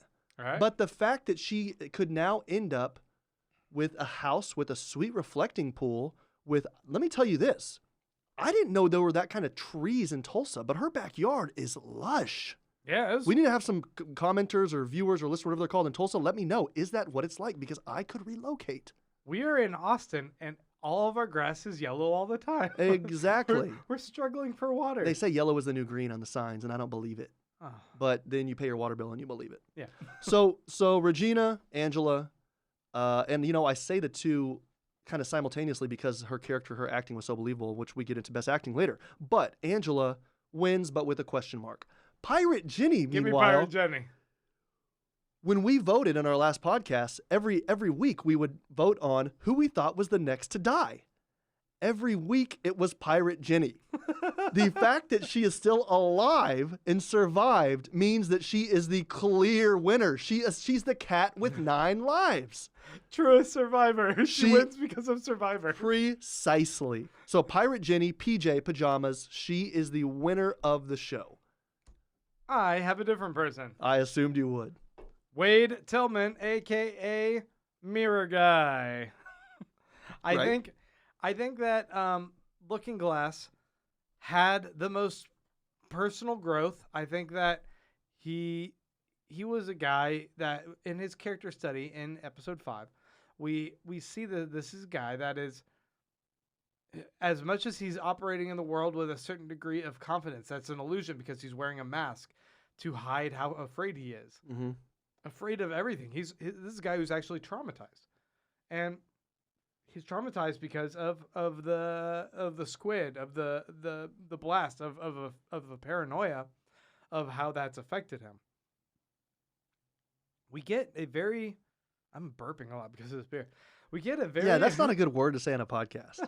Burping? burping, belching. Good What do you Lord. want? Belching's worse. I would just avoid it altogether. It would just be like unspoken. I just think that with what we see from episode 5, he learns about the conspiracy and learns that he's been misled, and so anything that he's holding on to about like this pain, this is a huge growth step for him that he can let go of that and accept that he's operating in a world of other things going on, a higher truth, I guess, that he can grow from. And we see that he backslides a little bit. He still grabs that machine at the end of episode 5, and he still wants to, operate under the lie a bit. Yeah. But I think if we left it there, I don't know if that would have been my final answer. But from there, we get that he kills a bunch of those guys on his own, using his own ingenuity. He kills a bunch of the 7th Cavalry dudes. Right. He moves on to going on a much grander adventure, being transported to Antarctica with Laurie Blake and Adrian Veidt to learn even more so the concrete proof of like this conspiracy did happen. Veidt is the one who pulled it off. Yeah. Laurie knew about it. He's grown into a much bigger world. He's learned more about himself. I think that he will be able to reflect a little bit on this and ultimately win out the most. I think that he hasn't had to experience as much pain as he has learned from the scenario and been able to cope with pain. Yeah. And in my mind, that is the most growth. That's a very interesting arc. I think that's legitimate. Also, LeBron James, he always says he's not supposed to be here. He's just a boy from Akron. This is just a guy from Tulsa. And like you said, now he's in Antarctica doing his thing. Also, So- shut up, LeBron. That's don't play humble pie fakely. Yeah, but come on, dude. I mean, He's great. what were we doing in the post MJ years? It was kind of boring. So thank God for LBJ. But, and I'm not talking about Lyndon Baines Johnson, although We know that. he has some good civil rights legislation. Yeah, I think that's legitimate. I mean, I really do. That was kind of my fourth one, but I had to throw PJ in there because of what she did, and that's I survive. like that you put PJ in there. What's your next category? My next category is best acting performance, and of course, I have 3, like I Oh. usually do, and I'll let you go first on this one. My best performance was Regina King. Yeah. This is her show. She had to carry it. It's got a kooky plot, Yeah. and it's so contingent upon whether or not she can deliver for us in the beginning and make us believe in her in order to believe in everything going forward. Yeah. She did it. She sold it week after week, and it was fantastic. Yeah, and the fact that she's holding the oar the whole time, shouldering the burden of probably the most lines of any character, right, of any Yeah. person, and she's able to do it a lot. It's easy to come in for 5 minutes and wow us with a kooky performance. It's a lot harder to do it day in, day out, and consistently have good performances. So she was my number 1. I thought Jean Smart kicked ass too. She was kind of a little bit more like she was cool for 5-10 minutes, kind of a little flash. She had a strong personality. But that snark, I don't Yeah. know, like what that would do. How do you sustain it unless you really have these more human moments Right, with her? right. Which they do. They Which- have like in the booth. Which and we all do that. have a few, but yeah, that's why I kind of gave her the number 2. I would say honestly number 3 would be Andrew Howard. Really? Yeah, Little Red Scare. We don't get much from him though. We don't, but I loved it. That was kind of my joke answer. I like to go too serious one joke. No, that was kind of, I like the fact that, and that's kind of emblematic. He's representative of every small character, which we're going to have another category of who's your favorite small character, but they were all so good and they weren't necessarily fleshed out, but every time you saw them, it wasn't just like filler. It was really fun, you know? Right. So, I mean, you saying that means like I really wanted to go and look up. Oh man, what's her name? Is this giving me just episode 1? Don't do that. looking up pajamas? No, what was the name of the actress? You're not gonna know. Mm-mm. I can I'm guarantee just you. gonna do Watchmen cast here. The actress who plays Lady True. If you go to images, you're going to see a bunch of people who broke their arms recently and they have arm casts on and they made it look like the Watchmen. No, seriously. Hong Chow. I'm kidding. Okay, yeah. Hong Chow. I loved her Lady True. She was performance. wonderful. She was Yeah. great. Yeah, you're Everything right. was And captivating. she actually had a decent amount of screen time. Mhm. She actually had to shoulder some. Yeah. So let me ask you this. Here's our next category. Yeah. This is going to be one, and I'm pretty sure we're going to have the same answer. There's only one right answer. Favorite Cubes moment. You want to go to Cubes already? All right. We don't have to. Do you want to hold it off to the end? Last one? Yeah. All Sure. You want me to jump over? The way you want then, yeah. Best episode. We're going to have the same one. Best episode, This Extraordinary Being. Okay. Episode 6, the one with Hooded Justice. I thought that one was a game changer. It is the outlier among all of the episodes. Probably one of the most discussed and the one you're going to remember after the fact. Right. All the other ones were so great. I loved episode 5. But I don't remember the titles of a lot of them. I had to ask you what this one was, in fact. But yeah, that one was profound. And maybe it's a little bit of a cheat. When you take an episode that is like a bottle episode, that's not the right term, but It was distinct. a story that like exists Distinctive. outside of the main plot line, Yeah. it's an easier one to kind of fall back on. You're not wrong. I mean, the artistry was unparalleled, and it was unparalleled not just to other episodes, but also the show, other TV shows, but also this show, which was great. I thought that This Extraordinary Being, the connection to racism, I mean, we see it in episode 1, and obviously it's a physical force that people have to deal with, right? I mean, their houses and their homes and businesses and their families are being blown to smithereens. It's fucking awful. This was a connection to racism, I thought, as a physical force in the same manner, yet in a more everyday way. The fact that after work, this guy can't just walk home and just kind of enjoy a nice night in New York City. He's thinking about these people who are coming up and kind of, not really catcalling, but just kind of like following him. And anybody could hang him from a noose at any time. And you think, shit, that kind of reminds you of the seriousness of this. And we're kind of reminded of it throughout the show, but this is yet another example of it's racism as a physical force, which is important to think about. And I think like building in the atmosphere where you see a black man in a position of power, Mm-hmm. and yet you realize how precious and how fragile he is, and how important he is, and how important he is to how delicate that line of power is, Right. and how immediately fleeting it is in that scene in particular. But like throughout, you realize like it doesn't matter. He still like, has to stay in line. the world that this is, Yeah. and that world's not too far from this world.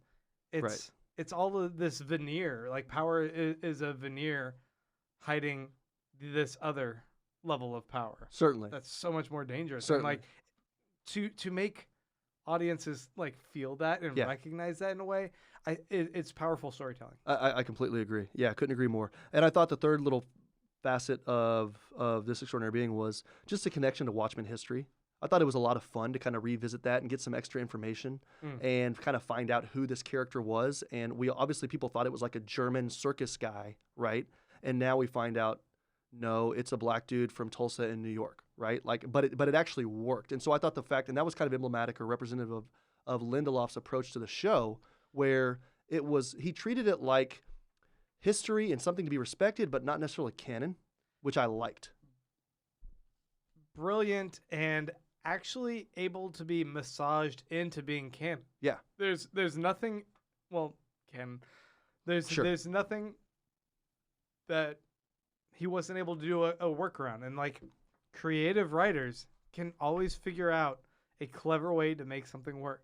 Yeah. Especially if they have like time travel available. Man, time travel is the best for storytelling. Time travel helps, but what if you meet yourself? Oh shit, that's the problem. Oh, then your brain I explodes. asked our listeners, although I could not type the word y'all. I said Wall's favorite ep, and I was like, well, let me retype that. Wall's fave ep. Like, what the fuck is Good wrong with Lord. me? Y'all. I just meant y'all. How many beers is this in? We got 20 people watching right now, which is a lot more than I expected, honestly, Okay. because we're doing this last minute on a Saturday afternoon when people got shit to do. Well, but I think it's cold in a lot of places in the country, not here, but maybe people are just trying to stay warm, Maybe. huddled up to a laptop. So did anybody respond? Yeah. People were saying the Hood is Justice episode. Yeah. Another one said, yeah, this extraordinary being. A god walks into a bar was a close second. I'll say really quickly, that was my close second, and actually I would say tied, because I would say that episode to me was the one I enjoyed the most. And we can talk about that later. You can keep going with this, but I enjoyed that episode the most. Yeah. So. No. Like, that's it. Let's, what else do you want to say about that? So, I mean, just that episode for me, the dialogue between the two characters, obviously, at the bar, it was a classic kind of meet cute kind of thing, but it worked. It was believable. I loved, after 12 issues of the comic book, seeing a really aloof Dr. Manhattan, actually seeing this character with some warmth and some humility and humor, making jokes and actually in recognizing her jokes. Right. As jokes I remember it was just so warm and cuddly. And it was such a shift in the dynamic, or the perception of like what Dr. Manhattan is and how his dynamic works with other people. right. And for me, exactly. And the last part about it was the fact that, a lot of shows that are smart and a lot of art and entertainment these days, when it wants to be smart, they forget the simple things that matter.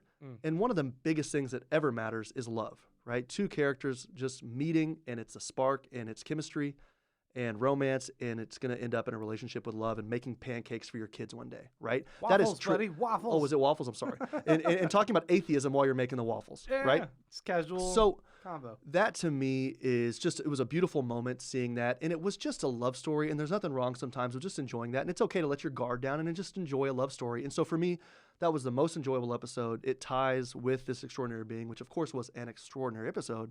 So those are my two answers. Yeah. I agree. I think that is another episode that really sets itself apart. It's non-linear structure. Yeah. It really fits with what was one of the most iconic chapters of the comic. Yeah, and the fact that Lindelof has experience in Lost with dealing with the non-linear kind of cut type stuff. The Constant. Best episode ever. Jeez Louise, absolutely. One of the ones we didn't talk about, but I want to ask you, and you can think about it for a little bit, and then we can revisit or whatever. I'll introduce it now. If you have something great, if not, no big deal. Best scene. And a scene can last for 10 seconds or it can last for 15 minutes, Yeah, let me come back to that. Okay. I'll Okay. be ruminating. Yeah, so think about that. And what's our next one? Well, we're saving cubes, so now we're going to go to best side / small tertiary character. I love this. Mine's the cactus. Whoa. The cactus. I love that answer. I love the cactus sitting didn't on the go table. there. It's sitting there, and we know at the very beginning of the episode it's bugged, and it's just sitting there in the background being a little baby Yoda just chilling, not doing shit. Oh my God, that's a good answer. I loved the Except cactus. Yoda's in waiting to do good things. The cactus is in waiting to do bad things. Cactus has no motivation. It's a Nice. tool Whoa, okay, that's deep. of its overlords. Oh my God. I love the Ralph cactus. Waldo Emerson, the eyeball, stuff flowing through it. What's your favorite character? That's a background great character? answer. I'm not going to beat that. I am not going to beat that, but I've got the double P, and I want you to tell me the 2 Ps for my best side/small character. Pirate Jenny, No, actually, no. Panda. Okay. Man, who else is with a P? Oh, come on. Petey. Exactly. I love them. I Your thought dog's name is Petey. That's cheating. that's cheating. I mean, I'm biased, but I think they're spelled differently. Isn't he like, what is he? P-E? T-E-Y. Oh, yeah. Okay. What? No, he's not. P-E-T-E-Y, yeah. Oh, Dog. shit. Okay, so those are my 2. I love Panda. I don't know why he had it's just kind of he fit. You know, he's the guy nobody likes. He's in this ugly, dirty thing. He He's probably eats just like- half-assed. like if you have to ask okay, here's the thing, right? Anytime you can ask somebody or think about somebody, say, how much fast food do you think they eat a week? And you come up and you know the answer, like looking at him immediately, you know that guy. Yeah. In Panda, we know. He had half his fast food on his Panda He for mask. sure eats fast food 12 times a week. And that's okay. Sometimes we do, but he consistently eats it 12 times a week. I do too. So, Yeah, but you're not a McDonald's guy. That's like your thing. now Jack in the Box, bro. Oh, what's your go-to? Tacos? Tacos. Yeah. They're 99 cents for 2. Have It's you ever- $1.14 But with tax. do you ever go up to the Monster Taco? No, they don't do those anymore. You haven't been in a Shit. while. Okay, do you ever do the egg rolls? Nah. Do you ever do the teriyaki bowl? Nah. Do you ever do I upgrade? do the curly fries. You ever upgraded curlies? Yeah, dude. curly I fries love every upgraded time. curly. Yeah. You know, when we were just really quickly, I don't know if people know, probably not. We've done a couple triathlons. Right after talking about all this shit food we eat. Yeah. Well, no, but we kind of go. We don't really operate in a happy medium. We either, we're men of extremes. Okay. And I love whenever we train for triathlons because instead of thinking I'm going to get on a healthy diet, I just think I'm going to work so hard I can eat whatever I want. Yeah. And so during our triathlon training times, I'm upgrading to curly every time. I'm gonna go in curly. Yeah. Upgrading Fuck to yeah. a large curly. So here we go. Here's our next one. Who is most likely to go on a first date to Chili's after the show? It's Red Scare, right? That's one of mine. And I don't know who else you would pick. Red Scare's got to go to Chile. no. It's 2 characters. Oh, they're going. They're together? going on a first date, and they're gonna go to Chili's. Red Scare invited Agent Petey to Chili's. Oh, That's gonna are be you my getting guess. that vibe? Yeah, I think maybe they were hanging out a little bit after, and they're like, Really? They're going on a date, or they're just going to eat some bottomless onion rings? It's like Agent Petey, you want to go to Chili's? Chili's, yeah. So I think the 2. Okay, because this other question is who's most likely to fuck after the show. Okay. Okay. There's only one answer. Well, who's the answer? You know it's Wade and Lori. Oh shit! Come yeah. on, you can see the chemistry, man. She would not go to Chili's though. Well, but it's Tulsa. I'm not saying anything, but I mean, I think that She maybe won't do it. there's not a lot of options, and if it's open and they just went through that horrible thing, she's like, "Give me a fucking bacon burger." She'll go fuck. She ain't going to Chili's. Oh, though. where's she gonna want to go eat? Where's she gonna go? Breadsticks, salad, Chili's is the only option. Olive here. Garden. What was the place that Angela operates? Angela, oh shit, the Hanoi Cafe or whatever. yeah, but you're not gonna go on a date there. That place isn't even open. It's not even open. Listen, no, Wade and Lori are for sure gonna fuck. Red Scare and Pirate Jenny, they flirted a lot, and they're probably gonna say, "Hey, let's just maybe take this next level." You know, Yeah. the last one, Panda, table for one. Oh, man. Come on, He's gonna go fuck himself. Panda's gonna take an Amazon Kindle Fire, and he's just gonna put it up there, and he's gonna watch episodes of a TV show with some earbuds, and You what got do you want? pills back there? I've got one for me. How many beers do you have? Son of a- Fine. Oh wait, I got a pills. Oh yeah, I'll trade you. You want to do No. tradesies? Well, yeah, I thought you were trying to take my last beer. I was going to say no, but yeah, I'll happily do a trade. No, so we definitely got Wade and Lori. They're most likely to fuck. Because you know that Lori fucks because she was with Wade, she was with Dr. Manhattan, and she was also with Petey. So she fucks, and that's fine. Okay, we know Wade for sure does because he goes, remember his ex-wife says you're always with women who are bad for you. Lori is most likely bad for him because she treats animals cruelly and has a vertical CD player. Okay. She calls him Mirror Guy. Red Scare and Pirate Jenny could actually have a really good relationship, except can you really date the person you work with? We have two best friends who do, so maybe you can. I don't think so. I think Red Scare wants to You hook think up Red with Scare Petey. wants Petey? Fuck. That's my vibe. Okay, here we go. What else we got? We got two last ones, right? Well, we got Cubes Moment, we got Best Scene. What else Best- you got? Do you want to do best scene? Who's the other one? Best Scene. For me, it's the New Jersey Wade flashback. I mean, that's not a scene per se, but it's like 15 minutes. I don't really know what a scene is. Maybe I need a better word. But I guess a couple things on that. First, whenever they did the pullout after that and they showed the destruction from the squid, I kind of thought, whoa, they spent some money on this. They're with the big boys. You know, like they're playing in the big leagues now. Yeah. You know, so that was kind of cool to see just HBO or whoever was producing it. I don't know how this works, right? I don't know the industry. That they gave Lindelof that kind of budget to do that. It was cool. I thought the way it was, I mean, it was just really believable. It was really cool to see that. You know, the whole fair, not really a fair. What was it? It was a little circus. It was a little circus fair. thing. Yeah. I think a fair is I the thought right it was word. cool. I thought the mirror part was cool. I thought the acting was cool. It had this obviously 80s punk thing, which it was supposed to do. And I thought it nailed that comic book feel. That and, era, yeah. And you're it could, and you know, I'm 36. You're 37. You're 6 months older than me, maybe 8 months older than me. And so we were kiddos back then, but you know, you remember, you know, we look at all the old DC comics with Batman and stuff, and we see the punk kind of vibe and all that, and they did it.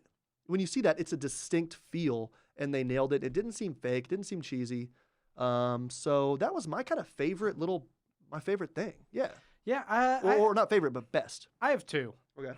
One of them would be the the development of Europa with Dr. Manhattan when he's God essentially, and instead of in 6 days, he did it like over a course of like an hour or so. Yeah. He says, but just like seeing the scenes of like everything bloom and him walking out across the European landscape as it like the water fills in and he's walking on top of the water, then levitating above the people, and then like his essential Adam and Eve of this new land.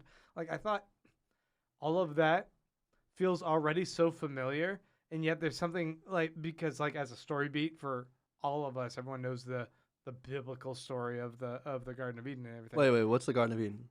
Anyway, it felt so like familiar, and at the same time how it was integrated into this world was kind of fun and Yeah.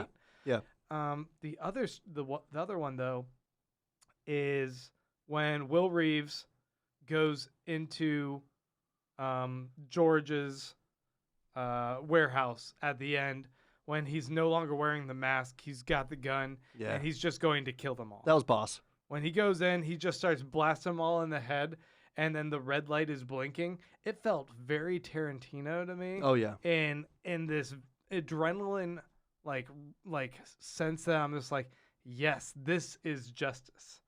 This is what needs to happen, and I am on board with him getting his vindication here. But he was also a vulnerable character because we saw him earlier brawls. You know, he doesn't have special powers. He's just a fighter. Right. And so we still are worried about him, but we are amped up. They had the long Tarantino-like shots. It was badass. It's visceral. Yeah. It's like watching Drive or Old Boy or something, like just a hero with a hammer, or just like I'm gonna beat you to death. Absolutely. And I'm driven by a mission, and I'm like, and when they get me on board, Yeah. with raw violence like that, I'm just so pulled in. Yeah. And I thought they filmed that scene so well. Yeah, absolutely. No, I thought that was a great scene. You're All completely right, I'm excited. It's time. Let me clear my throat. It's time for the cubes It's moment. fine. And do people? I would like for you to maybe explain what a cubes moment is. Dude, I can't. Why do you say I can't that? take your essence of what a cubes moment is, because you took my essence last night. the fuck does that mean?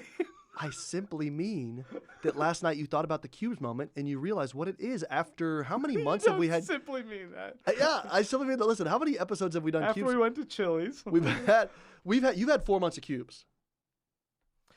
cubes. Yeah, here we I'm go. gonna give it a shot. Let me go to my camera. Whoa, it did a special wipe again.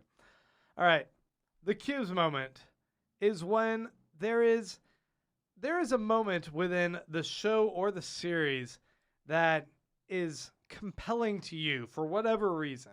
Is it that you're driven by a character moment? Are you driven by a particular element in a scene? Are you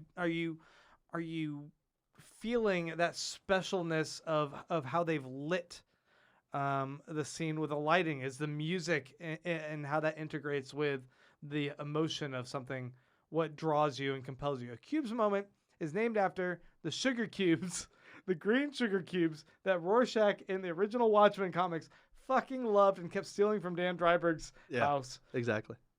Cubes are everything. Cubes are the thing that tethers you to this earth and yet lifts you above it. Wow. And makes you feel something more about yourself and the world that you exist within. Wow. I don't know. Is that essentially what the cubes moment Look, is? in Mahayana Buddhism, they talk about the fact that the flower is tied to the muck, the roots. You know, its roots are in the dirt. So it's tied to humanity, but also the flower is up there and it's doing its own thing. Yeah. You just went there. You said the cubes is tethered to the show, but also lifts you up. I love it. Now, the cubes for me is exactly what you said, and something that's just fun, makes you chuckle, makes you laugh, makes you think about a great memory and reminisce a little bit. And it doesn't necessarily have to be related to the plot line. In fact, it shouldn't be. It's just a little thing where we get lost in criticizing the show, or not criticizing, but critiquing and talking about it. And it's just a little thing that makes you think, oh, cool, I had fun with that. How many do you have? I just have one, and I think there's only one right answer. I Wow, have you got 3 3 cubes. Wow, I love it. Okay, go. My first one was seeing the squid in the show. Okay. Seeing the squid felt like such a confirmation of what happened. Mm-hmm. Very lost line for you. Mm-hmm.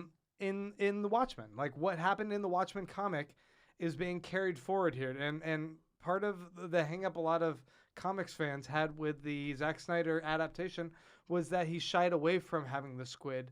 He wanted instead to capitalize on the dangers of Dr. Manhattan and make him out to be the villain, so they have just like a nuclear holocaust, which is good, but at the same time, a lot of people loved how wacky and Lovecraftian or just like absurdist it was to have this giant alien squid drop and have that validated in the show.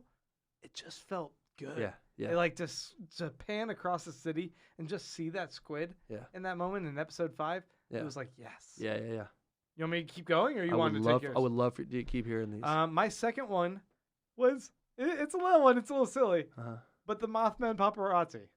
Okay. Byron Lewis was one of the original Minutemen, Uh-huh. the predecessors to the Watchmen.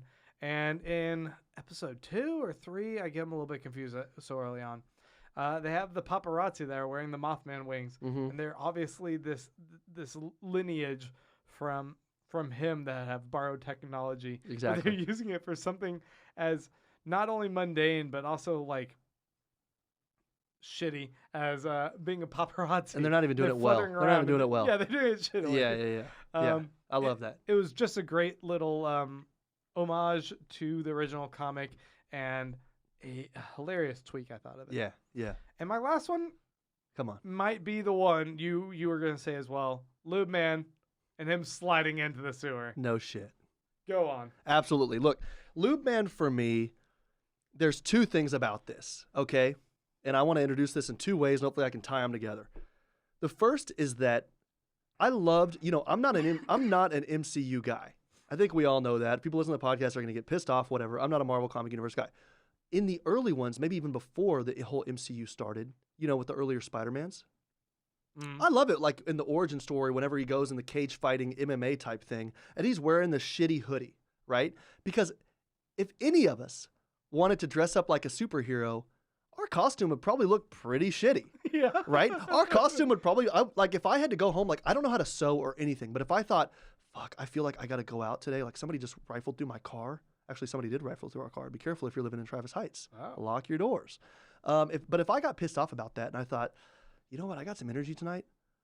After I watch a little bit of Star Wars Rebels, I'm gonna put on a costume and I'm gonna go put fight. on your long johns. I'm gonna put on my long johns. That's what I'm gonna look like, and it's gonna be so shitty. But I'm gonna feel like I'm badass. So like when kids dress up in Halloween, like when you were a kid, you put on a Wolverine costume, you felt like Wolverine. But really, you look like shit. This is one of my biggest unnecessary gripes in superhero movies. Is when they suddenly have a badass costume. Yeah. Because I'm like, explain how they made that. You didn't go to Crafts, etc. Spider-Man, sure, he's wearing a red. He looks like Red Hood. He's wearing like a red hood over his head, and he's wearing red sweatshirt at first when he's like doing his stuff. Then suddenly he's sewing like immaculately crafted webbing onto a what do you call that? Like iron Under Armour like shit. And I'm like, bullshit. Kevlar threaded. Yeah. Did he get spider sewing skills? Well, YouTube's a hell of a drug. He learned it. No, but listen, no, you're and that's what I'm saying here. So if any of it, but we feel. But when Iron Man makes his suit, I'm like, fuck yeah, I get exactly. And that's the problem, because of course in that universe everything's fixed with this. But listen, here's the thing. So we would all look like that, okay? So that's the first thing. But yet we would feel like badasses. Mm. So if you're Petey, who's probably around our age or so, and you go out, you would probably look like that, but you would feel like a hero. Here's the difference between us and Petey / Lube Man. You know sugar from sugarcane, okay? You have that, and let's say that's like horsepower of 1, right? You have cars that are like this amount of horsepower. So you have sugar, and then you have stevia and other like sugar alternatives, okay? Let's say stevia is like 8, okay? Okay. Then you have a little thing, something called monk fruit. You ever heard of monk fruit? I have heard of monk fruit. Is 300 times the power of sugar, okay? It's sugar on steroids, but it doesn't mess with the glycemic index or any of that bullshit. So it's 300 times as powerful. Okay? When Lube Man runs away and then he slides into a gutter, we realize, holy shit, that guy's monk fruit. There's sugar and then there's monk fruit, because that's the difference between you and I going out and fighting crime.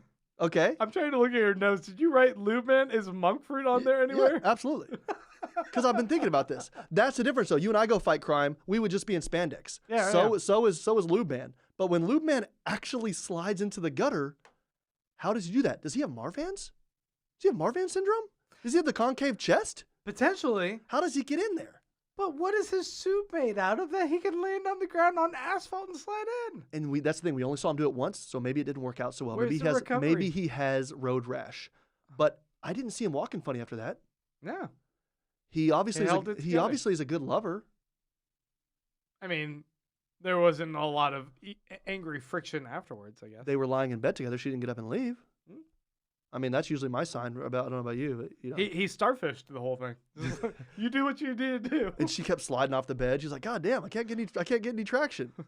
You do not need any more lube. I can't get a grip. Stop it in the bedroom. Too much lube. Yeah, so Lube Man for me, he's the monk fruit. He's how we all want to be. Like here's an embarrassing thing.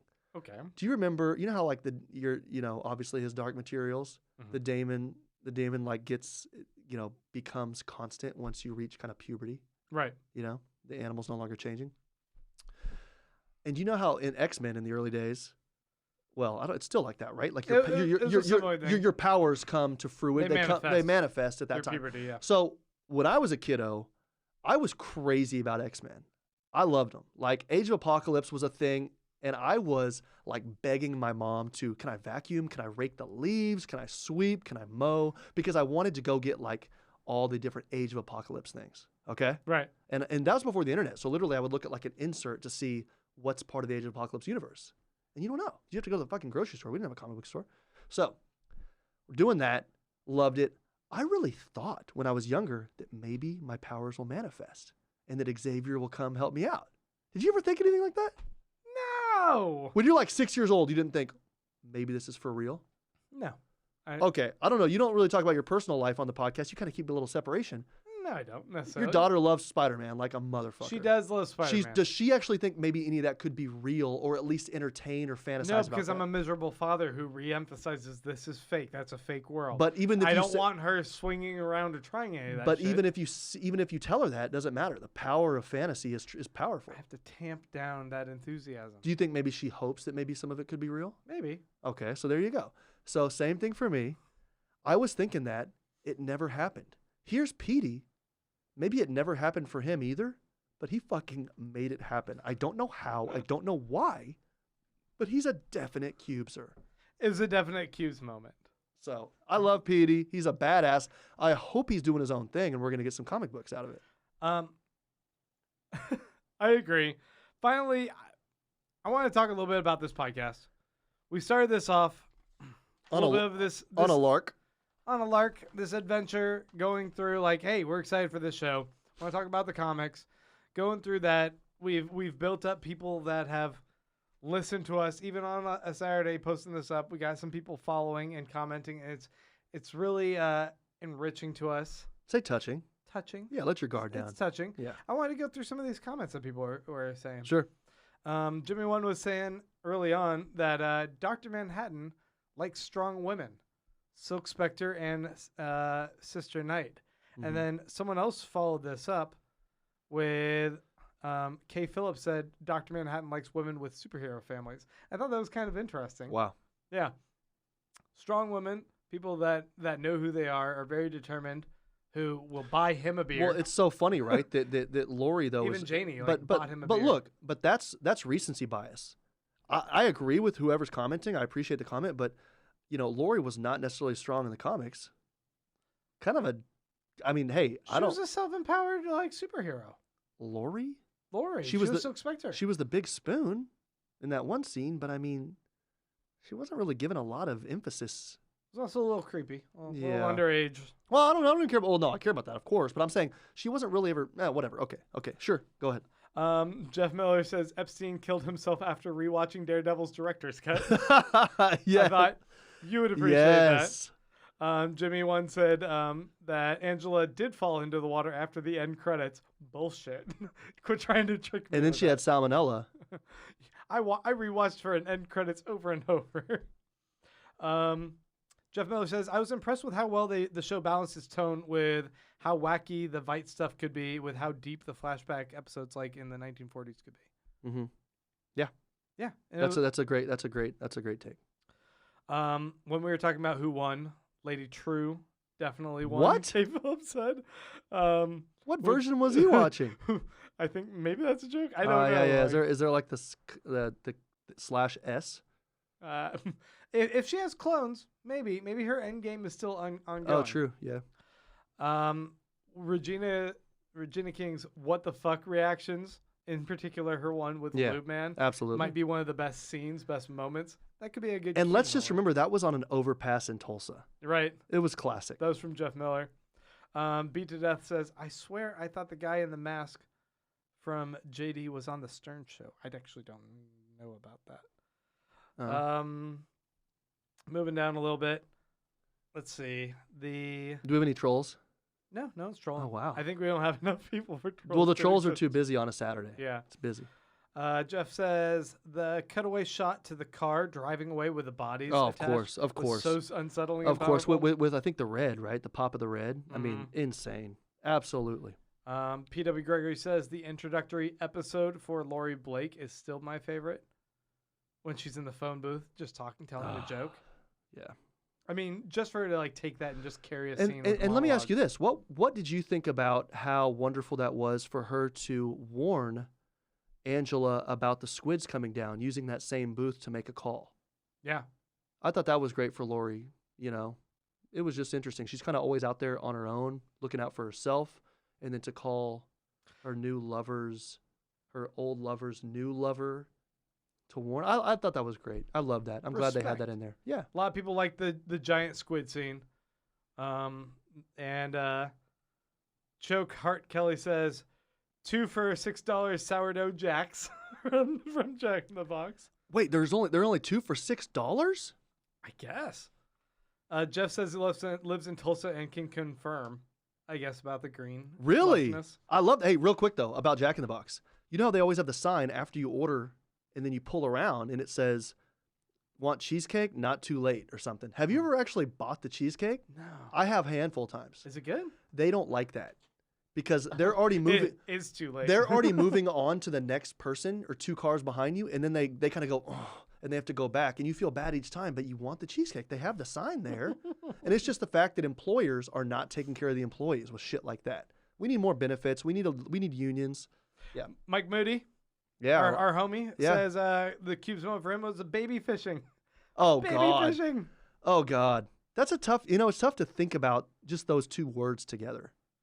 Jeff Thompson says best scene was potentially the opener with the Tulsa Massacre, or maybe the squid scene, or Angela smashing Cal's skull in. Oh, yeah. But yeah, I mean that Tulsa Massacre is something like that just became such a talking point throughout. And the fact that they recently found some like what they think are mass graves from that. Right. I mean, it's right. it's wild. This has really sparked a lot of interest in that. Fucking Hermes says, love from Argentina. You guys are so entertaining. Oh wow, thank you, Some international reach. Argentina. Fuck Hey, who's the best basketball player from Argentina? I don't know basketball. Jesus fucking Christ! Excuse me, if there's any Christians out there, Manu Ginobili. I was gonna say Manu Ginobili. He's I'm a like, real- is he from Argentina? Though? Yeah, he certainly is. Really quickly, also, well, I lost my train of thought. No, well, overall, I just wanted to say once again, it's been really fun Yeah. talking about this whole season from the start to now.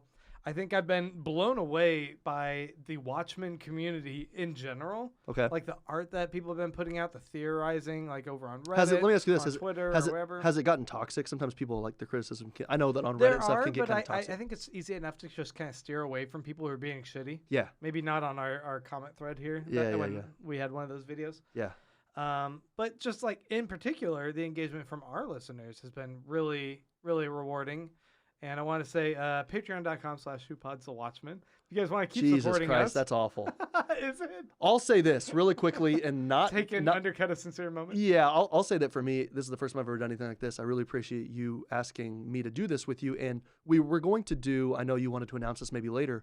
For right now, in the short term, we're going to look at doing some character studies, kind of deep dives on each character, their arc, what it means, you know, as far as thematically and everything like that, and maybe some history and ancillary material with each character, kind of really deep diving each character. We're going to do that for likely, I would say, the next couple months, just doing every character. This fucking wipe is killing me. Like it goes. Oh, yeah. But I don't know why that happens. Well, you know But why? yeah, yeah. It's because of the clock and the Watchmen. It's kind of It's a doing Watchmen that. clock. So we're But gonna yeah, do we wanna do character we're gonna do the character studies for the next couple months. Maybe some deep dives into ancillary material as well. That would be fun. I know that it's not that great, but we're gonna keep Watchmen going for about 2-3 months, and we're kicking around a couple other ideas. I want to do a certain book series, but that's tough because obviously you don't get as much traction with TV. We're kicking around some other TV shows that might be coming out. Everybody's doing Star Wars. I love Mando. I love seeing Ewan McGregor as much as anybody else, but I don't know if we necessarily want to do that. So if anybody has ideas, always slide into my buddy's DM, pull a lube, man, slide into Grant Davis's DMs and get in there. Lube, man. Let us know what you like, because we definitely enjoy speaking to each other. We're best buds. Yeah. And I'll say really quickly, obviously we can plug Patreon, whatever, but it has been a lot of fun just seeing people say, I'm writing in from Puerto Rico, or I'm writing in from Argentina, or I'm writing in from France, and blah, blah, blah, blah. And it's just really cool connecting like that. I think that the internet can be a kind of a nasty place, but this is really fun. And if we're all sharing something together, that's like the greatest thing. So Fuck yeah. yeah. Yeah, and like you were saying, we're going to be doing some individual character deep dives, talking about their story arc throughout the season, and really investigating kind of what Lindelof and crew did with the Watchmen show in our kind of holding pattern until we find some other project to kind of move Who Pods the Watchmen to Who Pods whatever. Ellipses. But want to thank you guys once again. We're going to go ahead and wrap things up here. And just stay tuned. If you guys want to stay tuned to what we're doing, of course, follow us on all social media. Yeah. And go ahead, Clay, take it away. Yeah, because generally you always leave and walk to the laptop or the computer to end it. I realized I wrote my notes on Diana's grocery list, so I'm just going to read greens, tomatoes, red onion, canned beans, tomato paste, chicken, flour, white rice, Brown rice.